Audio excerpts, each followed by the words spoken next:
Sebulan berlalu setelah kasus penemuan jenazah satu keluarga di Kalideres, hingga kini polisi belum mengungkap tabir gelap tersebut.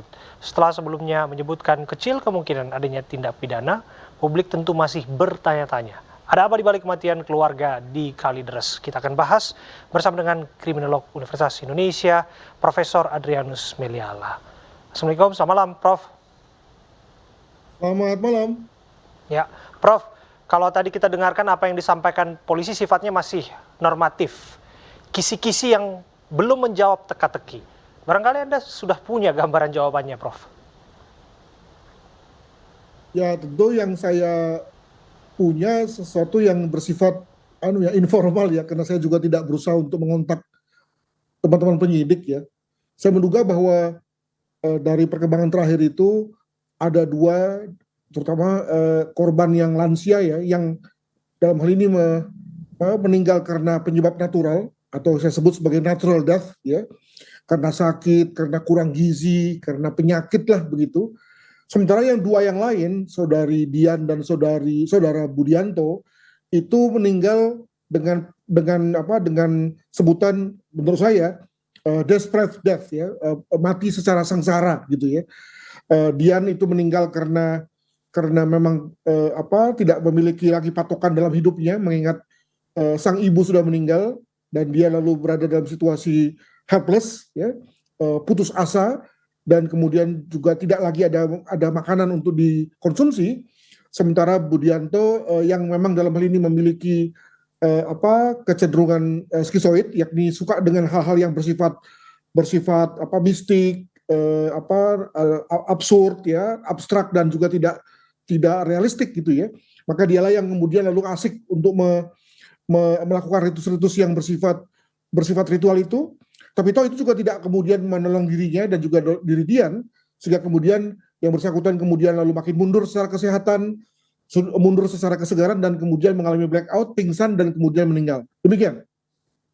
Analisis ini bukanlah sembarang pendapat begitu, karena saya meyakini Anda punya disiplin keilmuan yang menjadi pijakan Anda untuk berpikir demikian. Barangkali indikasi apa yang menguatkan analisis ini, Prof? Ya, ini juga dengar sana dengar sini ya, terutama setelah kelompok ahli dari kedokteran forensik, dari DNA forensik, patologi anatomi turun, demikian juga rekan-rekan dari psikolog forensik juga kemudian selesai, maka mereka punya semacam data-data yang bersifat kasar. Dari situ kemudian lalu paling nggak saya bisa menyimpulkan ya, ada yang kemudian saya sepakati dari temuan mereka, ada juga yang saya kembangkan sendiri, sehingga kemudian lalu saya beranggapan bahwa dari 4 orang itu sebetulnya memiliki motif atau penyebab kematian yang berbeda ya. Jadi kalau pada awalnya saya beranggapan bahwa dari keempat orang itu kemudian 2 diantaranya mati secara natural dan 2 lainnya itu melakukan yang kita sebut sebagai homicide. Jadi ada yang suicide, ada yang homicide.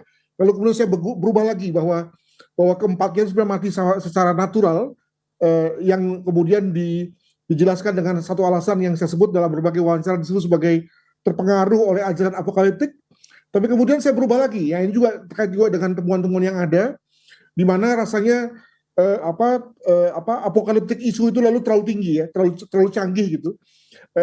Ajaran yang bersifat supranatural itu memang juga ada pada saudara Budianto, tapi tidak untuk dalam rangka memberangkatkan mereka dalam tanda kutip ke dunia lain itu, tapi dalam rangka untuk membuat mereka bertahan hidup. Nah, dengan kata lain sebenarnya secara fungsi sama dengan doa gitu ya, doa yang dipancatkan oleh para pemeluk agama besar di dunia atau di Indonesia misalnya. Tapi dalam hal ini adalah berupa satu upacara ritual yang dianggap sebagai tidak biasa, yang dalam hal ini dikembangkan oleh saudara Budianto. Nah, itulah yang kemudian lalu ternyata tidak menolong juga dalam rangka untuk membuat mereka punya makanan, bisa bertahan hidup dan seterusnya. Begitu. Katakanlah apa yang Anda sampaikan memiliki nilai kebenaran. Apa mungkin iya di era saat ini segala sesuatunya sangat mudah dikomunikasikan begitu ya, ada masih keluarga yang kurang gizi, kekurangan makanan dan lain sebagainya. Mereka tentu punya sanak saudara, tentu punya kerabat, bahkan tetangga, Prof, yang seharusnya bisa mengantisipasi semuanya terjadi. Saya kira memang kita harus betul-betul menempatkan diri kita pada situasi mereka ya. Kenapa ada 4 orang yang memutuskan secara sengaja komunikasi dengan pihak luar pelan-pelan ya, dan kemudian lalu mulai menjual aset, mulai aset tanah, rumah, mobil, lalu kemudian karena tidak ada lagi barang yang cukup berharga, lalu mulai menjual handphone ya, sampai kemudian tidak ada lagi yang bisa dijual.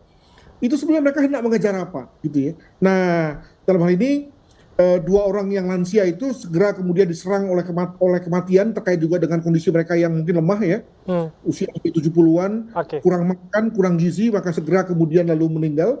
Tapi yang 2 ini, nah jangan lupa bahwa Iya. Dian memiliki ketergantungan luar biasa pada ibunya. Oke. Ya. Nah itulah yang kemudian lalu menyebabkan mereka mati, tapi dengan cara yang berbeda. Oke, Begitu.